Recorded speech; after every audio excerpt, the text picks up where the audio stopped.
Mr. Bradford, I didn't hear you. Well, you were whipping away at that letter as if your life depended on it. Well, it does. My boss wants it finished by 5 o'clock, or else. Your boss?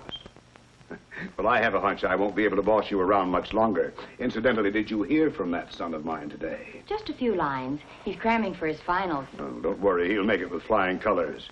As if you didn't know. Well, I like to hear it just the same.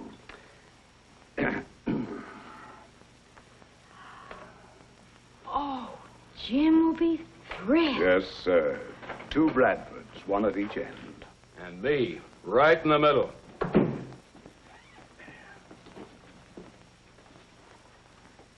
Just a rose between 2 thorns. Well, you agreed we need new blood in the organization. Yes, but it's a pretty steep price to pay. Steep price? Oh, we're gaining a partner. But we'll lose the best secretary we ever had. Oh, no, we're not losing her, Rex. We're just tying her up to a lifetime contract. How about that? Has he popped a question? Not yet. To use one of your own expressions, Mr. Barton, I'm waiting for a sealed bid and a firm commitment. I wouldn't be surprised if things were finalized right after graduation. Have you told him about this? No, I'm saving that as a surprise for his graduation party next week. I'd like for you to look over these plans, John. Sure.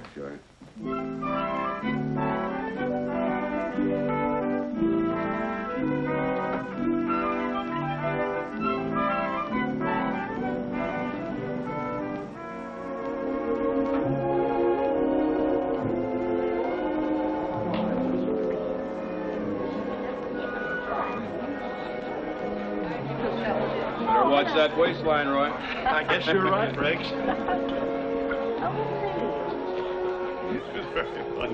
Well, excuse me. I'll see you later. Sure. That's quite all right. Having a good time, Rex? Wonderful, John. Say, you're fairly busting with pride tonight. You certainly are, John. Well, after all, when you have only one son, an occasion like this comes only once in a lifetime. Bob! Nice to see you again, Bob. Same here, sir. Come in here. This is Mrs. Barton. How do you do? Hello. Mr. Barton, my partner, Bob Connors. Bob, hello. Nice to meet you, sir. Classmate of Jim's. Yeah, he's going to be an engineer, too. Oh. You going to settle around here, Bob? I haven't quite decided on that yet, sir. Well, stick to construction. This country's growing faster than we can pour concrete. You're right. Take care of him, will you? Right. Sure thing. How about See a ya. glass of punch? I'd like that. We're so delighted you could be with us, Pastor Goodwin. It's a pleasure for me, Mrs. Bradford. Too bad we can't get together more often. I know John's been busy. Well, you can say that again. That big construction job downstate has me hopping. Will you be able to resume on the Finance Committee soon? I'm going to try to be at the next meeting. Excuse me, will you? Surely. I've been waiting for that piece of parchment ever since Jim started kindergarten. Well, I'm glad everything worked out the way you wanted it to, John. Oh, don't get me wrong, Roy. I didn't force him into engineering. He always seemed to have a natural bent for it. Rex, Roy and I have just been talking about Jim. Now that he's coming into the firm, we can make some important changes. Yes, we certainly can. Now I'll be able to get away from that desk once in a while. Rex detests paperwork. If he had his way, he'd be back in a pair of field boots, straw bossing every job. Hey, where is our guest of honor? Oh, he's working on a long-range project.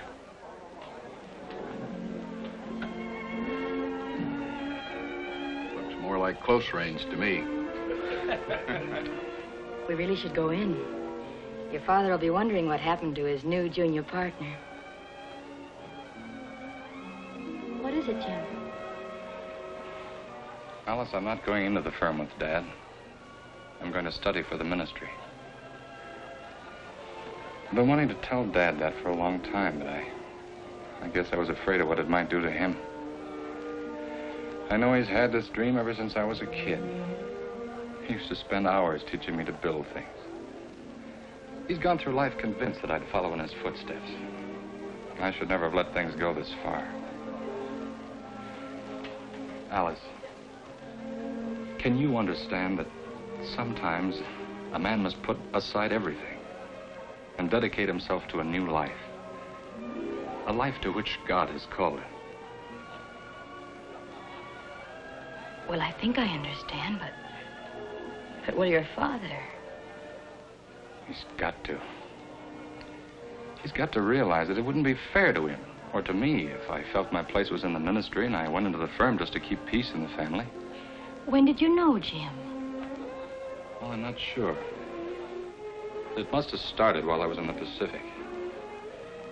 There were times when I was very sure.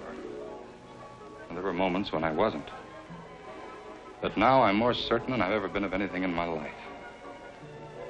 Oh, you'll be terribly upset. It would have been so much easier if you'd have told him before all this. I know. But he'd already started preparations. He's enjoying it. Are you sure you're doing the right thing, Jim? Alice, this thing's grown on me until it's too deep and too strong to ignore. I know what it'll mean. I know the changes it'll bring. But there's one thing that doesn't have to change. I remember another time, Jim was 10. We gave him a dog for his birthday, and he built a reinforced concrete doghouse in the backyard with a foundation a foot deep and walls 8 inches wide. To make matters worse, he built it right on the edge of the driveway. It's taken dynamite to move it. It's a traffic hazard for years.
Inspiring, isn't it?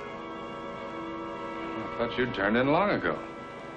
This is when I do my best thinking.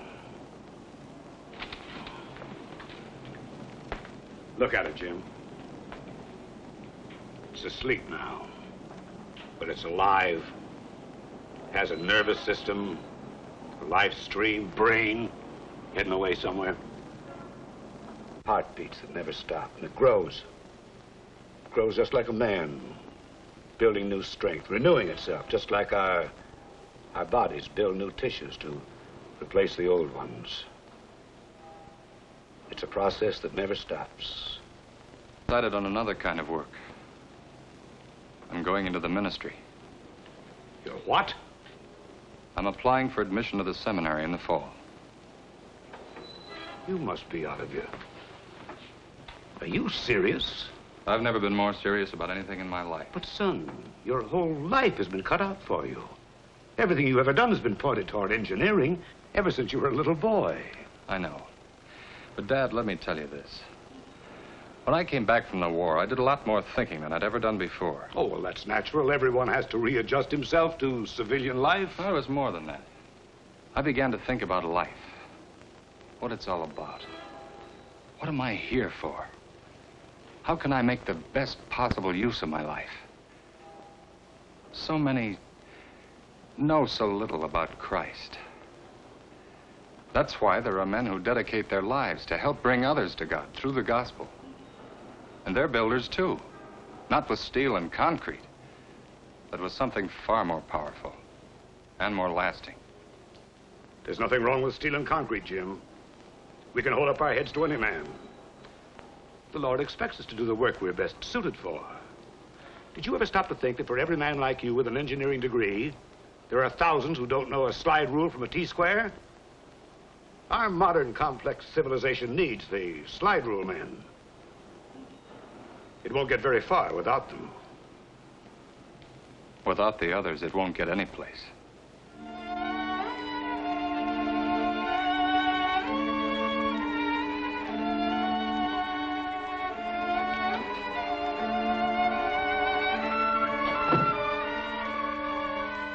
the matter, John? Still worrying about Jim? Well, not as much as I was last week. You know, the way I've got it figured, Rex, if he hangs around here for a couple of months, he'll be forgetting all about the seminary. Jim, will you come in here, please? If he's as good an engineer as I think he is, he'll be just dying to get his teeth into something like this. Yes, Dad? I want you to see something that's out of this world. First of its kind anywhere. 3 sides faced with glass and aluminum hung right on the steel. This would be a terrific saving in weight. Not only that, we'll save something like 60 days in the facing work alone. Nice recognition for any man connected with it. When do you break ground? Early in the fall. If we get the bid, that is. Mr. Barton, I have Pittsburgh on the line for you now. Thank you, Alice. I'll take the call in my office. Excuse me, John. Thank you.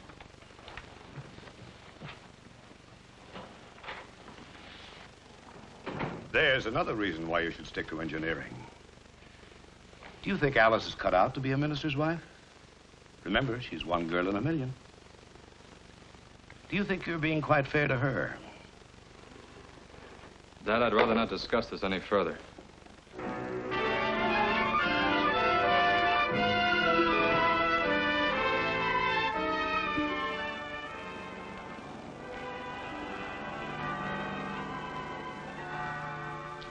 Thank you, Marion.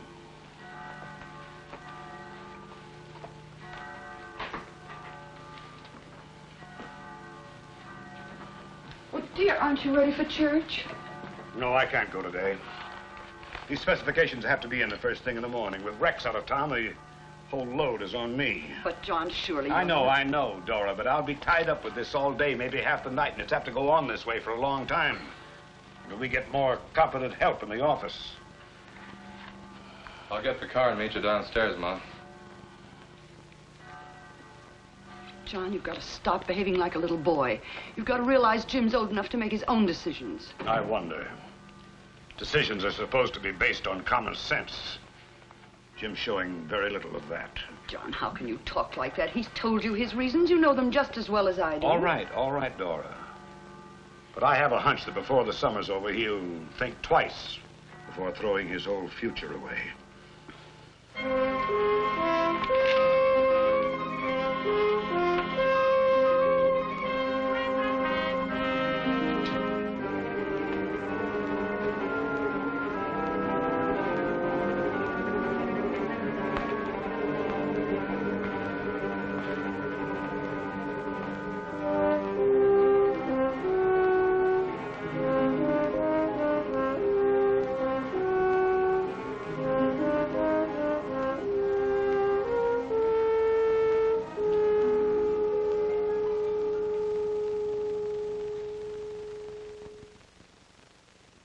I tell you, it's absolutely ridiculous.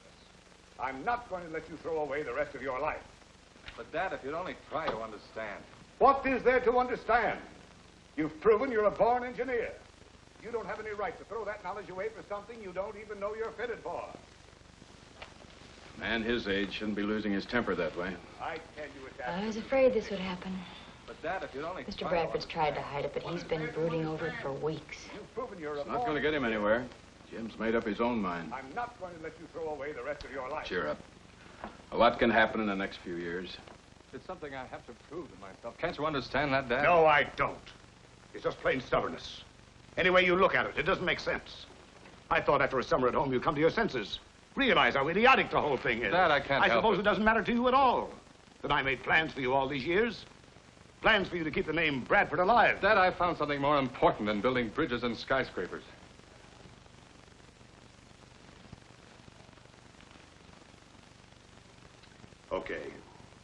Okay, Jim, let's not argue anymore. I'm sorry. I lost my temper. If you're set on becoming the Reverend Bradford, give it a trial. Get it out of your system, and you'll find a place here waiting for you. Thanks. I'll remember.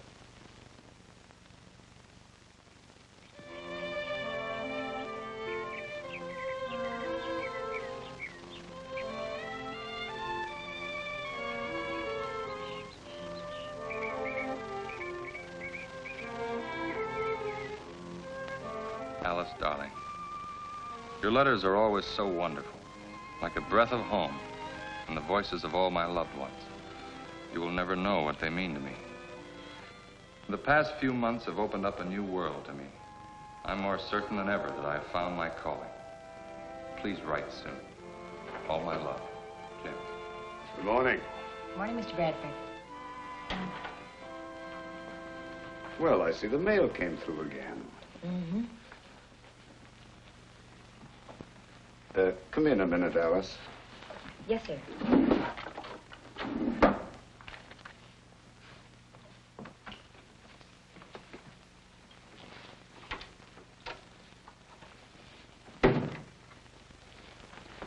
What did Jim have to say? Apparently everything's fine. So I gather. Don't never mind your notebook, Alice. I just want to talk to you a minute. You know, ever since you and Jim had your first date, I've always had it in the back of my mind that someday you two would settle down together. Mr. Bradford, I've heard of matchmaking mothers, but never matchmaking fathers. Oh, my wife feels the same as I do. She thinks you'd make a wonderful couple. Alice, I'm worried. If his letters to you have been anything like the ones I've been getting, then it's plain to both of us that he shows no signs of quitting. Well, he does seem wrapped up in his work more than ever. Yes, that's what I mean. I think it's time that we started to do something about it. We? You. I don't think he'd listen to me anymore, but I think you might be able to persuade him. I'm just sentimental enough to think that he'll listen to his heart sooner than he will to his head. But, Mr. Bradford... What do you think might happen if you suggested that you're not interested in becoming a minister's wife? I don't see how I could tell him anything like that. After all, he hasn't even asked me to marry him yet. But I thought you always had an understanding. Well, not exactly. At any rate, we're really not engaged. Well, just the same, I feel that he might think twice if you raised serious objections. I'm not sure that I should, Mr. Bradford. You see, I want him to do whatever will make him the happiest.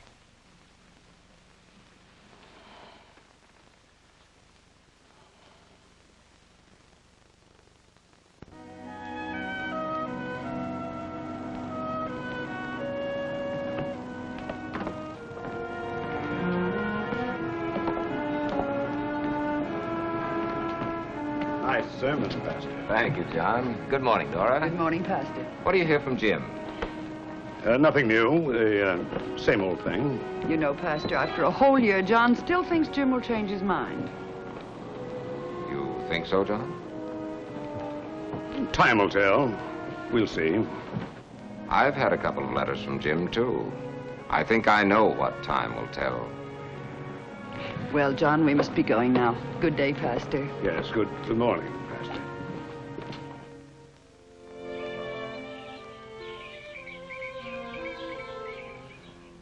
Seems I've been busier this semester than during my first 2 years. But, darling, I'm really enjoying it. Naturally, one of my favorite subjects has been our correspondence course. I watch for the mail delivery every day. You'll never know what your letters have meant to me. It wasn't a bad job, Mr. Bradford, but I am looking for a new connection. Something more permanent. Something I can grow with, sir. I see. You may remember that Jim and I were in the top 10 in our class when we graduated. Yes, it looked like both of you were going places. Bob, I'd like to have you with us, but I'm going to be frank with you. You know that Jim was supposed to come into the firm. Yes, he mentioned it quite often. And in spite of what's happened, I still have hopes that he'll be with us.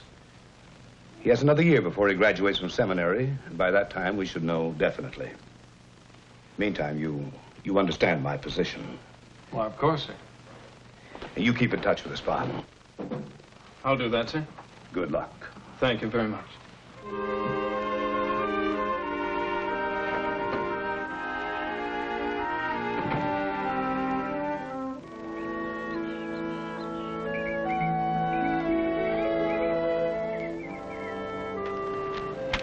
Boy, did I move fast when I got your call. I went right to the station from work.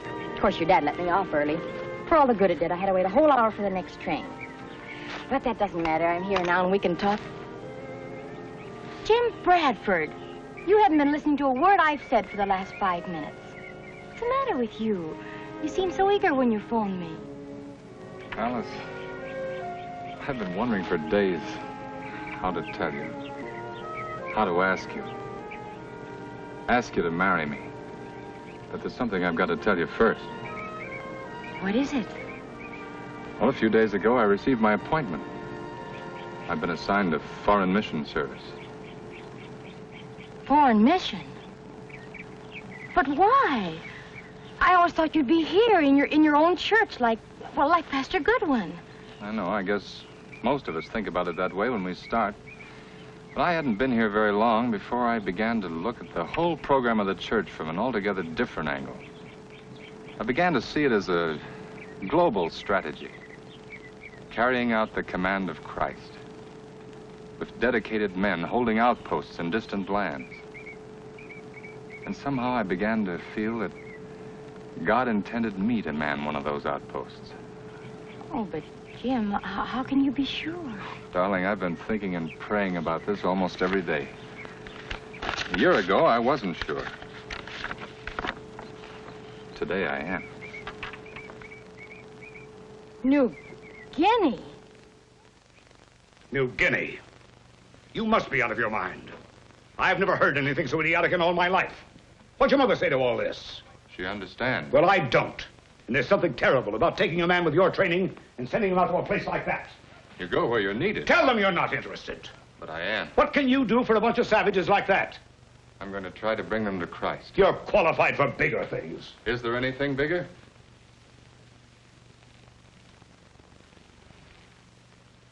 Well, what about Alice? What does she say to all this?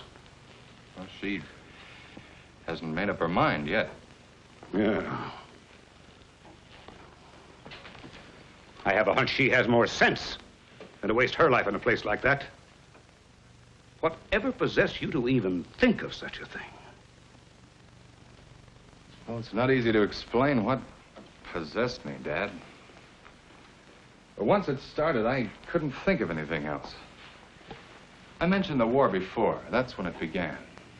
That's when I began to see that the war we were in would never be won with bullets and bombs. As we pushed through island jungles, we came face to face with people who couldn't understand the bullets that killed and maimed, nor the bombs that ripped their homes apart. We told them we were fighting for their freedom, and we were. But freedom's hard to understand on an empty stomach. We told them we were Christians, fighting against godlessness. But in their silent faces, we read the question, what had our Christianity brought them, except suffering and destruction and death? And sometimes even I wondered. But I thanked God more than once that I'd been brought up in a Christian family. Well, one day, while we were on our way back to the front, we were having a hot discussion about religion, when one GI in our squad blew his top. Ain't that a laugh? Now, ain't that a laugh? The whole blasted world is blowing up in our faces, and what are we doing about it? What's religion doing about it? What's the church people doing about it? Except sitting on benches and singing hymns, and then start yapping about sweetness and light. Boy, oh boy. Look how that sweetness and light is saving the world. Why, if they had half the guts of half of the guys in this outfit, they'd shut their big fat mouths and start doing something about it, and quit their lousy psalm singing. No. They put a couple of bucks in the collection plates and start singing hallelujah. They're doing a lot more than you think. The trouble with you, Burr, is you're too busy shooting off your mouth to find out. Yeah?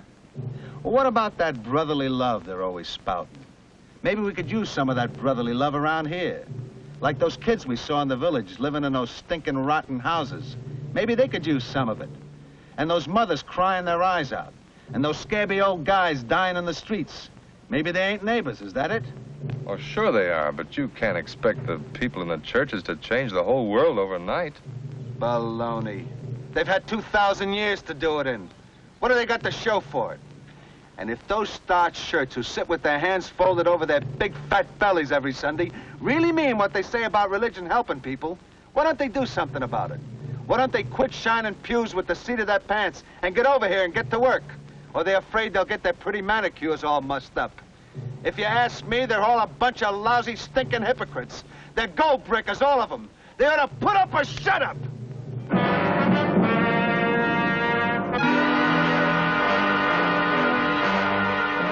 How could I answer him? How could I explain away a complacent, comfortable Christianity? I used to wake up at night with his words beating at me. I've never been able to get them out of my head. Maybe now you can understand how I've felt ever since I came back.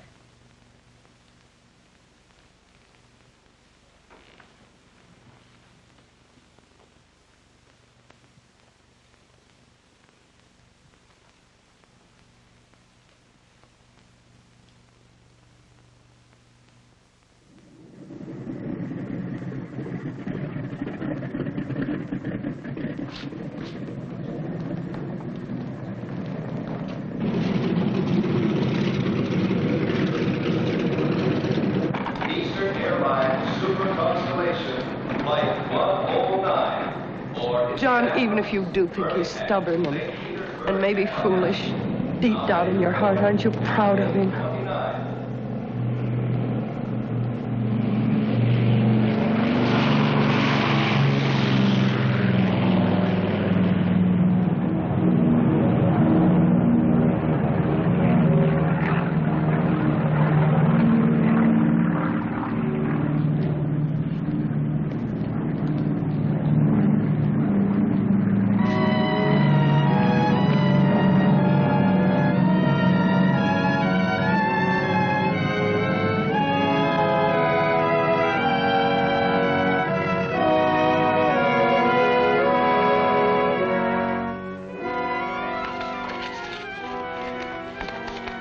Alice, Mr. Barton in his office? No, sir. Oh, Mr. Connors is joining the firm, starting immediately. Nice to have you with us, Bob. Thank you. I might as well warn you that Alice is the real boss around here, and if you want to get along, stay on the good side of her. Confidentially, don't you believe a word of that boss business. Come on, I'll show you your office. All right, sir.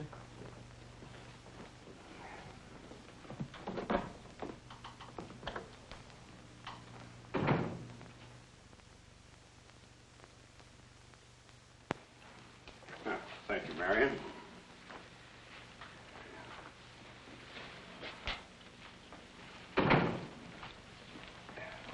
Hello, dear. I expected you long before this. Oh, I was detained at the office. Is dinner just about ready? Dinner can wait. Take a look at this. Jim. Well, it's about time we had a letter. I've been so busy, I practically lost track of time, but in the evenings, my thoughts always return to my loved ones at home. I often wonder what you're doing, and sometimes, strangely, what you're having for dinner. Well, Mom, I sure miss those wonderful Swedish meatballs you used to cook for me.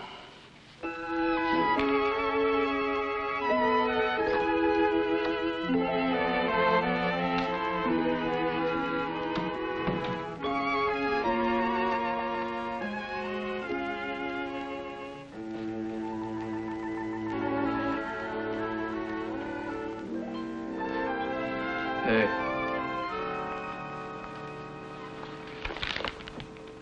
How about lunch today, huh? I know a nice, quiet little place where we could talk about dinner for tonight. Don't you ever think of anything but food? Oh, the food's only a decoy. I see. You do all your trapping with vitamins. Yeah, well, it's all I can afford. Well, I can't promise about dinner, but I always go to lunch at 12. Fine. See you then, huh?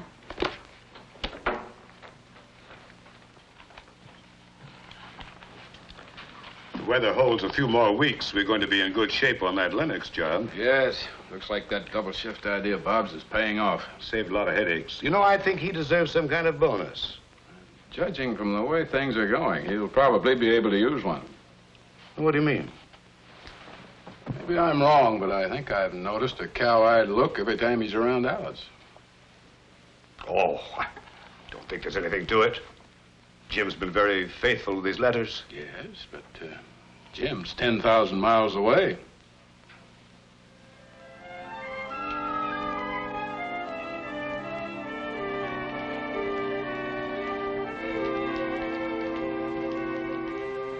No, John. I was just glancing through those old snapshots we took, especially the ones of the lake. I can almost smell the pines. If we go this year, could we go early? Well, depends on what you call early. You remember that time we went up in May? Had frost every morning? Seems like such a long time ago. Wasn't that the year that Jim helped the beavers build their dam out back of the cottage? Yes. Nearly flooded us out when it broke. I think he realized after that he wasn't as smart as the beavers. Thought we'd have a letter from him today. Busy as he is, can't expect a letter from him every day. Yeah, I know. Alice hasn't heard from him for several weeks either. I have a feeling that he and Alice are drifting apart. It isn't easy to keep a romance alive when you're 10,000 miles away. I always dreamed that Jim and Alice would marry. Yes, I thought so too. She hasn't seen Jim in over a year. And she's with Bob Connors every day of the week. You really think it's possible for a girl like Alice to forget Jim so soon? Oh, I never went along with that old idea about absence making the heart grow fonder. Something inside tells me that Alice will never forget Jim. Well, in spite of your woman's intuition, I'm afraid it's turning out the way I've been suspecting all along. I don't think Bob can sweep Alice off her feet. She isn't the kind that sweeps so easily. Hello, Marion. Good morning, you lucky, lucky people. Good morning, dear. What's this about being lucky? Oh, just to be alive on such a wonderful morning in such a wonderful world. Sounds like your boss just gave you a raise. Better than that. I'm quitting. I received a proposal last night. I'm getting married. Well, aren't you going to congratulate me? He's really a wonderful man. Oh, yes, I know, of course he is. It's just that, well, it's so sudden. Are you sure you're doing the right thing? I've never been more sure of anything. Any girl should be able to make up her mind in 6 years. I didn't realize you'd known you that. I'm leaving next month for New Guinea. Oh, I'm so wonderfully happy, dear. May God bless you both. Alice, it's just everything that I've always wanted. Oh. Hold on, wait a minute. You said he proposed last night? Is he? No, it was a cablegram. I'm sure it was the shortest and most expensive proposal ever made. What did I tell you? I knew all along this was going to happen.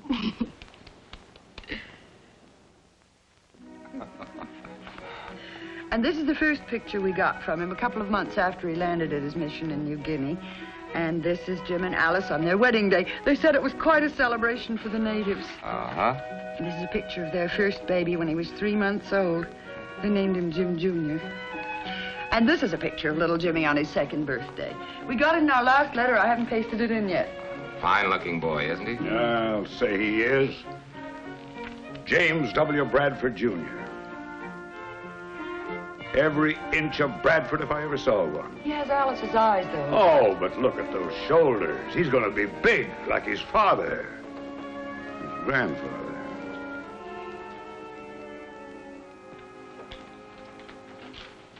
About a half hour ago? Thank you very much. Goodbye. Mrs. Bradford said he was coming straight to the office. Oh, I hope so. He knows this bid has to be in by 11 o'clock. No chance of postponement, huh? We might just as well forget it. Good morning. Good morning. You had us worried, John. We've got less than an hour to take... Yeah, I know, Rex. I'm sorry. Come here. I've got something to show you. It came in the mail this morning. First pictures of my new granddaughter. Just look at that. Isn't she a beauty? Oh, she is cute. Yeah, nicknamed her Jody. Jody. Jody. Oh, just look how Jimmy's grown. My goodness. You know, I don't see any reason in the world why that young fella shouldn't grow up to be a crackerjack engineer someday. Now there, look at that, Pastor. Living in a shack out in the middle of nowhere. Now I ask you, is that any way to raise a family? What's going to happen to those youngsters brought up with a bunch of savages?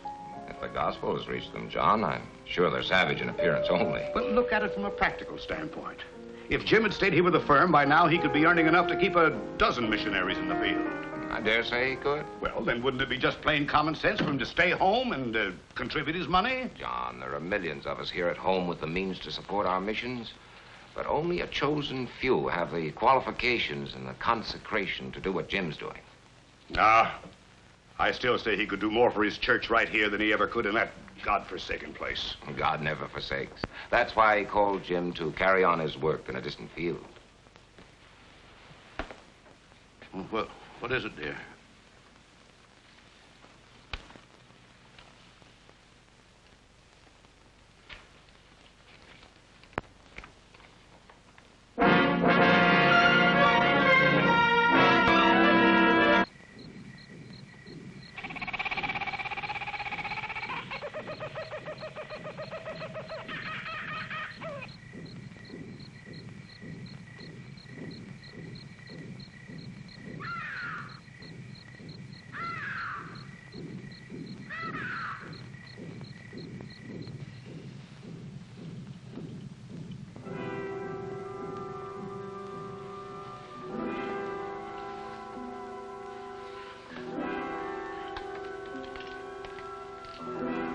You will sleep now. Better get some rest, Mr. and Mrs. Bradford. You too, Alice. Get some rest.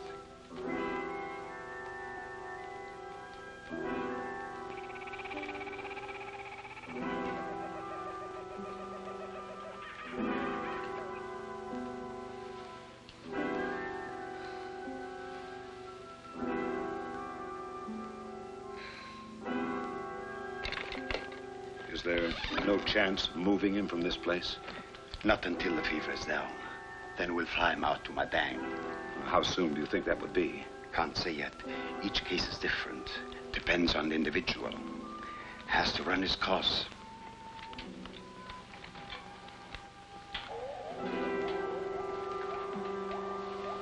Put them all in, Alice.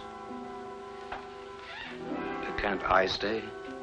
I don't like the idea of leaving him alone. He won't be. My wife is a registered nurse. She will be on duty tonight. I'll wait till she arrives, Doctor. Does he make his headquarters here? No, he and his wife are stationed at the hospital at Madang.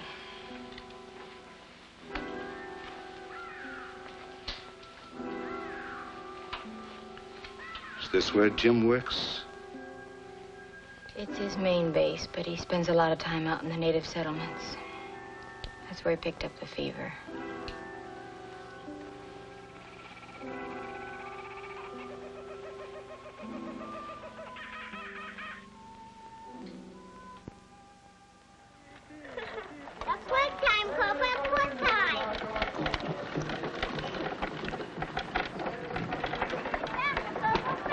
Wonder which one they'll wear out first, Copa or the wagon. They don't seem a bit nervous in front of that native. Copa's one of their favorites. A houseboy? A medical orderly and our best interpreter. He was one of Jim's first converts. Alice, I'm terribly worried. We've got to get Jim away from here. I've prayed that we could, but Dr. Newman insists he's in no condition to be moved.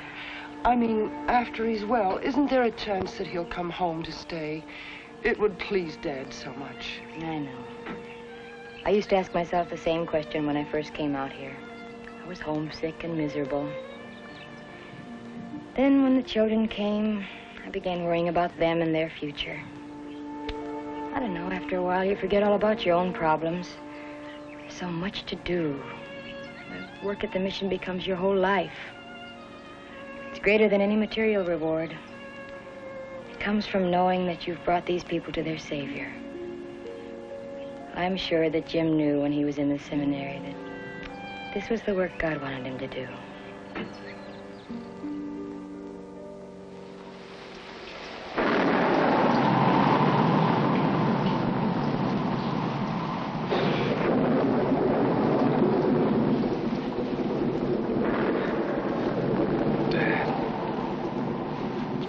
Son. You look fine, Dad. sorry you had to find me this way. My fault, Jim. Should have put my foot down. Could have saved you from all this. No, Dad. I was saved a long time ago. That's why I'm here. But you've done your share. It's time you came home now. Not yet, Dad. You wouldn't walk off the job when the building was half finished. We're not even that far along. Barely laying the foundation.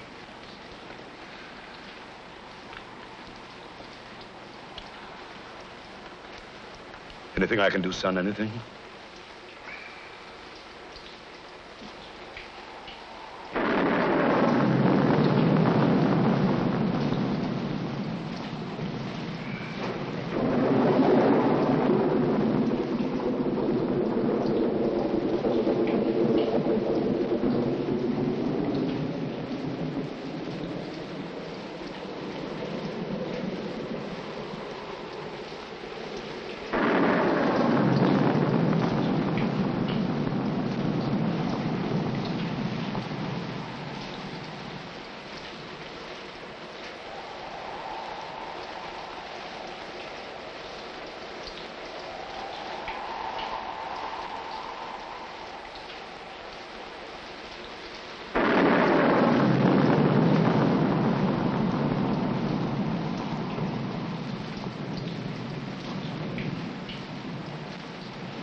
Alice, quickly.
I wasn't sure where you wanted those packed.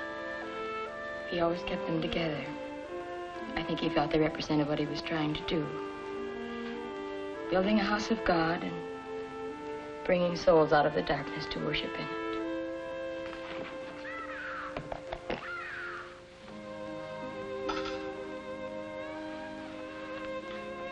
When I asked him if I could help, if there was anything I could do, he just handed me this. Have you read it? Some of it. I'm not sure I understand. I used to think I didn't either. Then after I read it a few times, something came to me that Jim never put into words. I think that's what he wanted to tell you, too. It's a record of his work. And like his work, it's unfinished.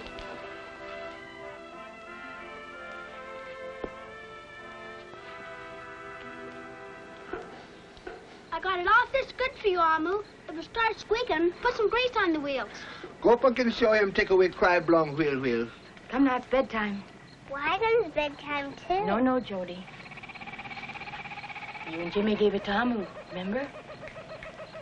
Night now. Say good night. Night. Night, Amu. Sit down, wheel.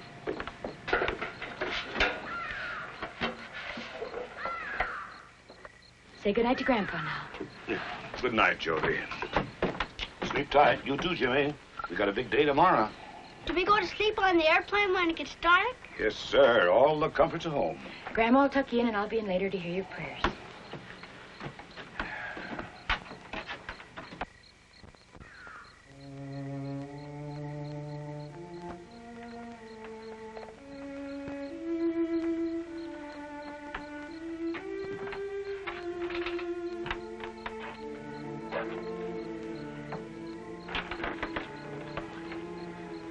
Anything I can do, Alice?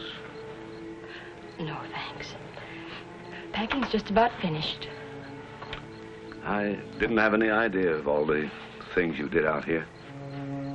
Jim's letters never told half the story.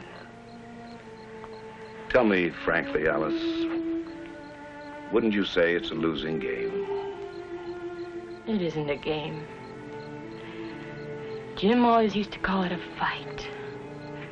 In spite of all the setbacks, he had a taste of victory. That's what kept him going. Have you noticed the record of baptisms? Yes, I saw he baptized a big class in April. Jim must have been very gratified. Sometimes I wonder. Dad, you wouldn't wonder if you knew what the gospel really means to these people. They've always lived in a life of misery and cruelty. Their language doesn't even have a word in it that expresses hope. And then when they learn that there's a God of mercy instead of vengeance, that in his world there's love instead of hate, and that through Christ he offers salvation and eternal happiness. To them, it's just like stepping into a brand new world. If you could see them then, you'd understand.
John, it's late. You should get some sleep. Oh, it's no use. I can't. Dear, I wish you'd stop reading Jim's diary. Always something new. Something I never understood before. I know it makes you feel closer to him, doesn't it? Very close. Here, just read this page.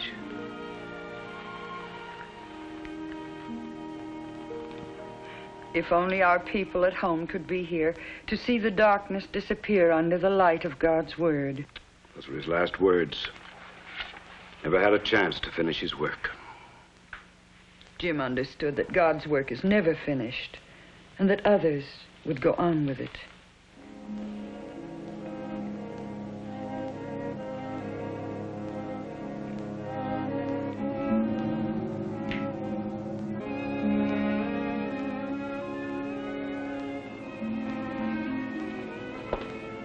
Hurry and get your coat, Jimmy.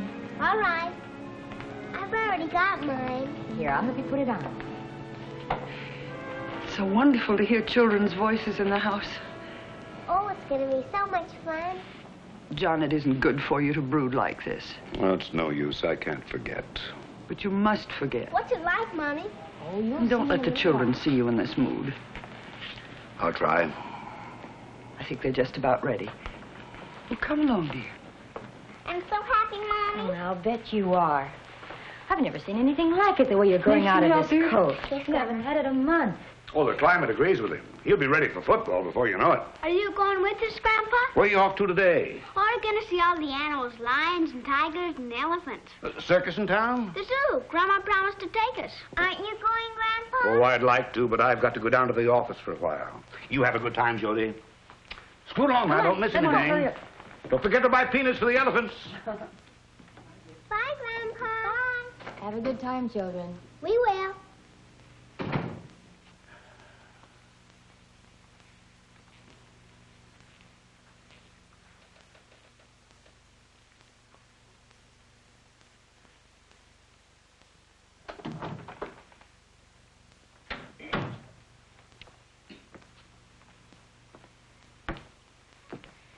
Maybe you should have gone, Dad.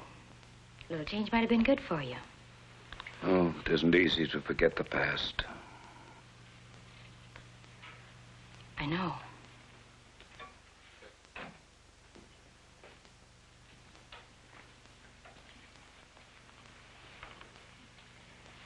I made myself miserable, too, trying to forget. But now, Dad, now I find something very wonderful in looking back. The things Jim did will never die. Knowing that, I don't want to forget. What if his work does live? Jim's dead. Why? Why was he taken away if he was doing so much good? Doesn't make sense.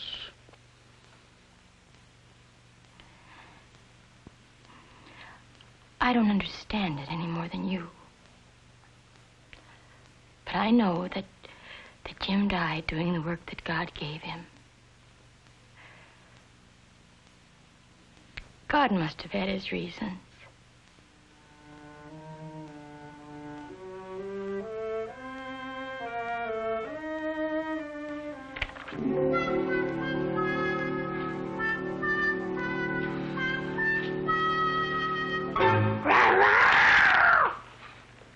I betcha, didn't I? You sure did. I thought I was a goner. I went to a Halloween party and scared all the kids good. I'll bet you did. Yeah, let me see that. Attaboy. Whoa! Hey, that was close. What you need, young man, is some diagonal bracing here. What's that mean? Yeah, I'll show you. Every building needs bracing, Jim. Why? Otherwise, it's like trying to stand on one foot. Another engineer in the family? Bob can fix anything. You better get ready for bed, Jimmy, if you want Grandpa to read your story. Okay. Tell Mommy how I scared you. All right, Jim, we'll do that.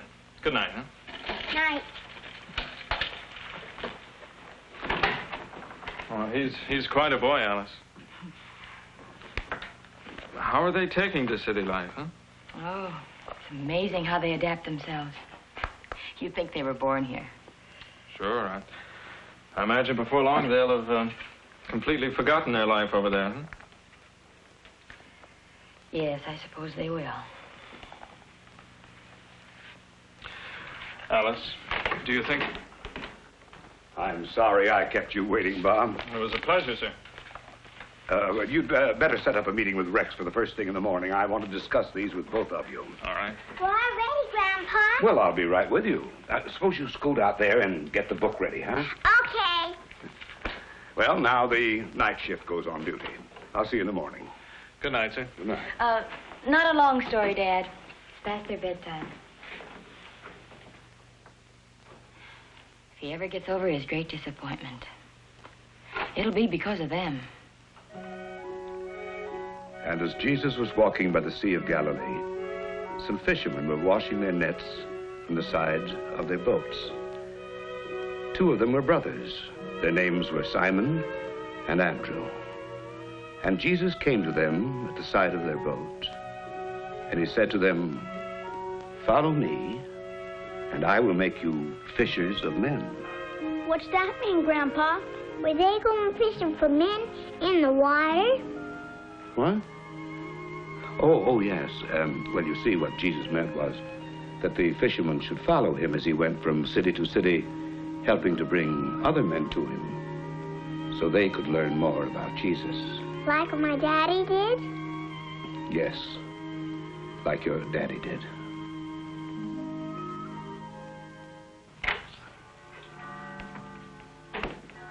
Are the children ready yet? In a few minutes. I didn't have a chance to mention it last night. Got a letter from Gertrude Newman. Remember her, the doctor's wife? Sure. They just returned to Madang after a few weeks at the mission.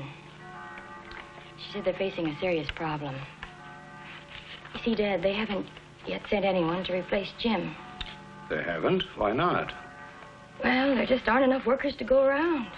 Alice, could you help me a moment? I'll be right there. Oh, Gertrude said Cope has been running the mission practically single-handed.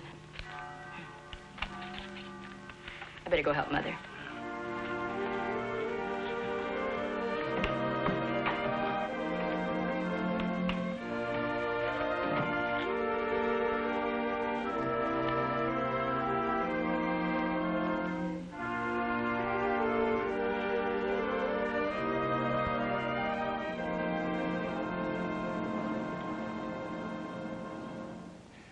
Indeed, these words of the Savior could well be called the overriding compulsion of his entire life.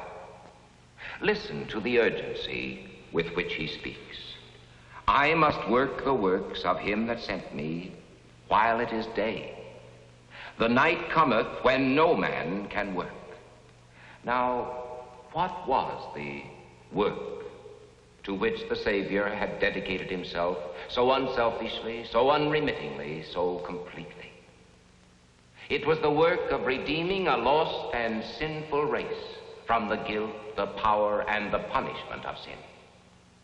By his holy, spotless life in our stead, by his innocent suffering and death in our stead, he paid the ransom and won our complete release from the infernal powers of darkness. That, above all else, is what he meant when he said, I must work the works of him that sent me.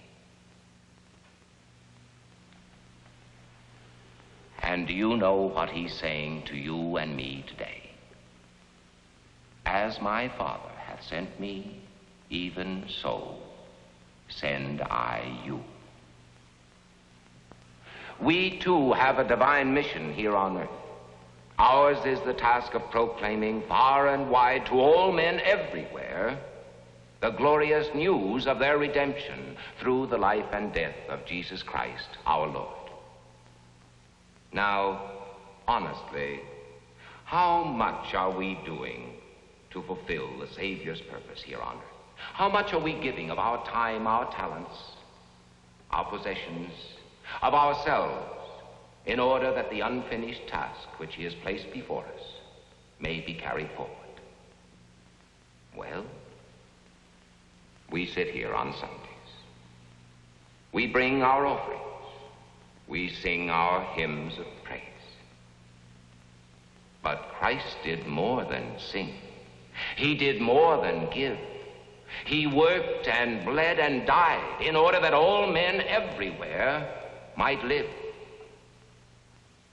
If only our hearts might be touched by the warmth and fervor of his love. If only our eyes might catch the vision that was his. If only our lives might be completely dedicated to his purpose, the spreading of the gospel to the ends of the earth. If only, like him, we might hear that inner voice at the dawn of each new day which says, I must work the works of him that sent me.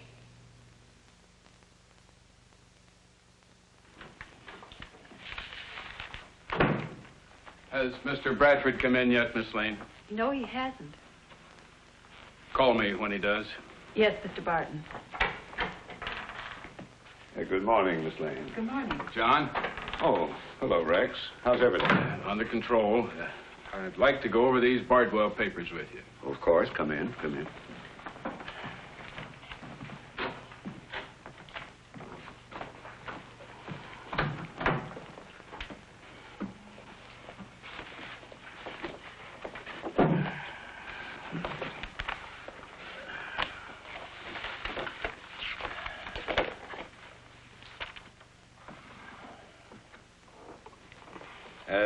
Could we let this go for a while? I suppose so.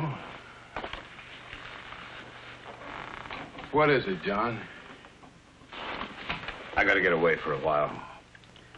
Maybe for a long time, but I'm sure that since Bob's taken hold, the two of you can get along without me.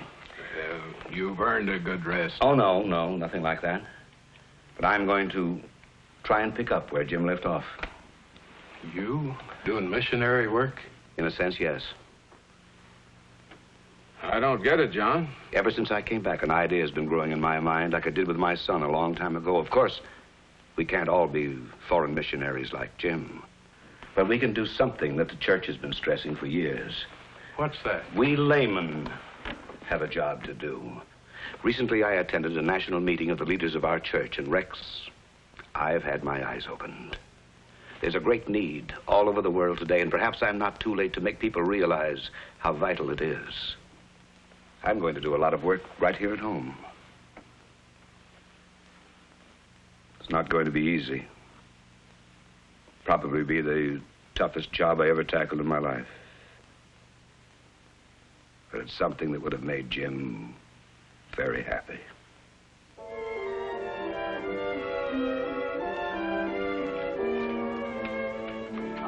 Do wish you'd hurry. Don't worry, Mrs. Bradford. There's plenty of time. That's right, Mother. Train doesn't leave for a whole hour now. Grandma, are you going to go away with Grandpa? No, dear. Your Mommy and Bob are going to take Grandpa to the station while I put you and Jody to bed. You know, I don't think I've ever seen him so excited about anything. He spent half the evening getting ready.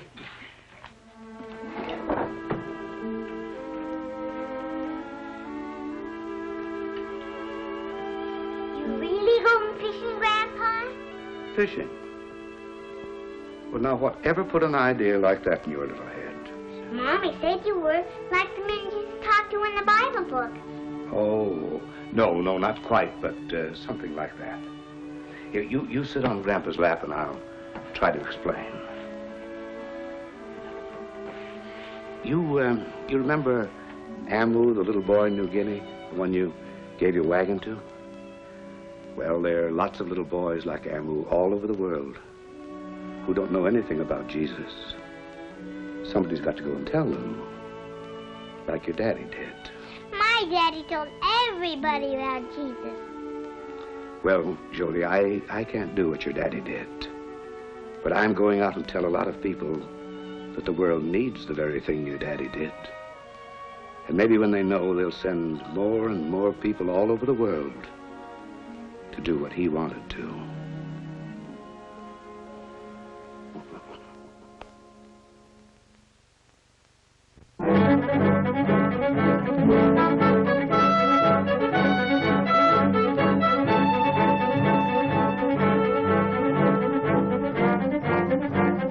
Recently,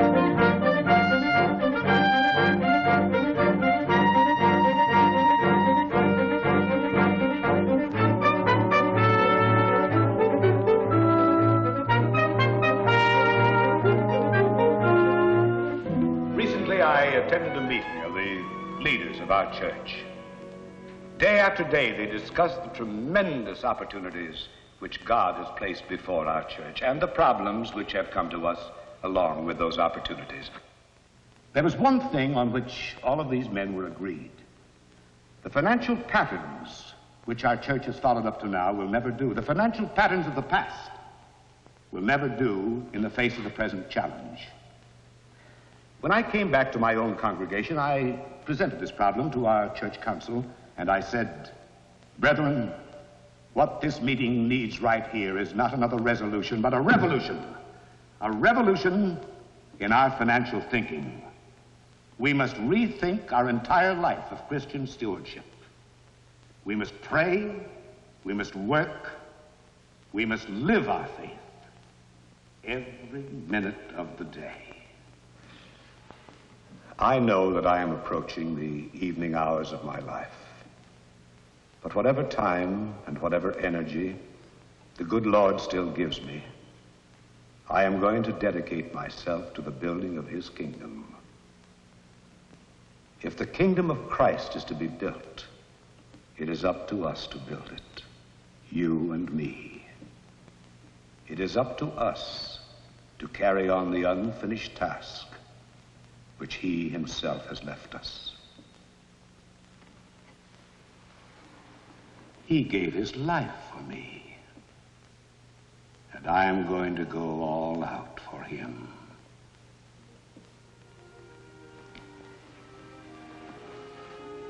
Some time ago, I read a passage of the Bible written on the flyleaf of a missionary's diary. A passage I shall never be able to forget. I should like to leave it with you tonight. They are the words of Jesus. I must work the works of him that sent me while it is day. The night cometh when no man can